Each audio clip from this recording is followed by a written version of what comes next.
نفذ أحد تشكيلاتنا المدرعة بدقة وقدرة كبيرة مشروعا تكتيكيا بالذخيرة الحية بمشاركة مختلف أنواع الأسلحة.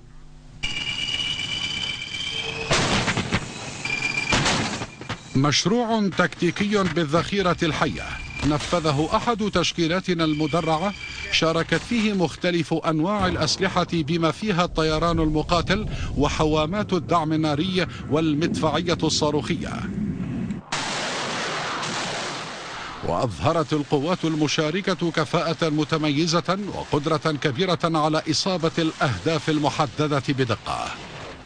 ونوه العماد داود عبد الله راجحة نائب القائد العام للجيش والقوات المسلحة وزير الدفاع بدقة التنفيذ والمهارة العالية التي أظهرتها القوات المشاركة في المشروع، كما وجه جميع القوات المشاركة لتبقى على أهبة الاستعداد من أجل تنفيذ أي مهمة توكل إليها، مثمنا جهود من ساهموا في التحضير للمشروع وفي تنفيذه.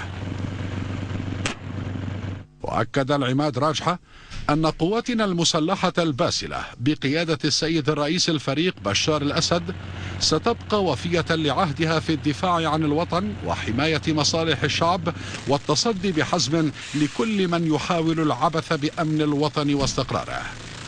حضر المشروعين العماد فهد جاسم الفريج رئيس هيئة الأركان العامة للجيش والقوات المسلحة وعدد من كبار ضباط القيادة العامة.